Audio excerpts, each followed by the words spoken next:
Hello' আসসালামু আলাইকুম। আশা কৰোঁ চবে ভালে আছে, ময়ো ভালে আছোঁ। কথা হ'ল কি, আজি ৩ নম্বৰ দিনত আমি পালোঁ। আমাৰ লগত যিখিনি বজাৰ আছিলে আজি লাষ্ট। এতিয়া বজাৰত গ'লেহে হ'ব, কিন্তু ইয়াতে এটা গাড়ী চলা নাই। আপোনালোকক দেখাই আছোঁ, যিখিনি দালি আছিলে, যিখিনি চাউল আছিলে সেইখিনি দিয়ে এতিয়া বনাব দিছোঁ গোটেইকেইটাক, যে খাই লওঁ, পিছত ব্যৱস্থা কৰি আছোঁ। আজি ৩ নম্বৰ দিন হৈ গ'ল, আৰু ইয়াৰ আগত 4-5 দিন ধৰি গাড়ী ৰখি আছে।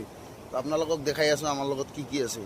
লাষ্ট এইখিনি দালিয়ে আছিলে, তো এইখিনি দালিত 7জন মানুহ, আৰু তেল লাষ্টত এইখিনি আছে আৰু নাই।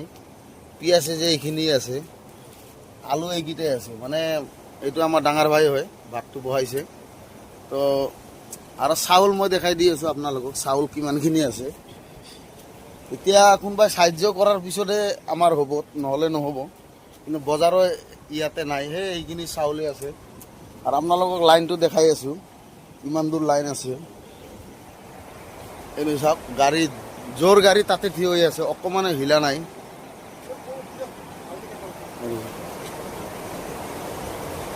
অকণমানো হিলা নাই। এইটো চাওক, মেঘটো আমাৰ ওচৰত নামি আহিছে। এইটো মেঘ আকাশৰ বেৰে পূৰা নামি আহিছে।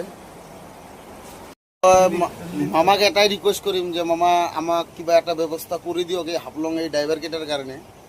ধৰক 2 চাইডতে পূৰা যাম। আজি আমি 5-6 দিন ধৰি বহি আছোঁ, খোৱা দোৱা আজিৰ পৰা শেষ।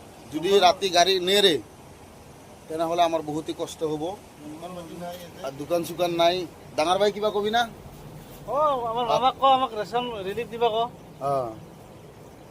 মামাক ৰিকুৱেষ্ট কৰিছোঁ, আমাক ৰিলিফ চিলিফ দিয়ক। বহুত ড্ৰাইভাৰে ইয়াতে ফচি আছে, কাৰোবাৰ হাতত পইচা আছে, কাৰোবাৰ হাতত পইচা নাই।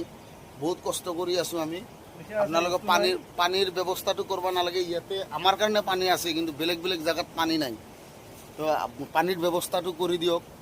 লেট্ৰিন বাথৰুমৰ কথাটো ক'বই নালাগে, য'ত খাই আছোঁ তাতে হাগি আছোঁ বৰ্তমান, এনেকুৱা চিষ্টেম হৈ আছে। আপোনালোকে ক'ব জংঘলত, পূৰা জংঘল আছে, এইবিলাক খেতি হয়, খেতিততো আৰু হাগা নাযায়। এইকাৰণে ৰাস্তাতে য'ত ত'ত কৰি আছে, তাৰ ওচৰতে আমাৰ খানা চানা বনাব লগা হৈছে। তো ভিডিঅ'টো বেছিকৈ শ্বেয়াৰ কৰিব, যাতে মামাৰ তাতে যাই পায়। নোহোৱাৰ কাৰণে আমাৰ খুৰা যায় এই জংঘলৰ পৰা বাঁহৰ গাজা লৈ আহিলে। এতিয়া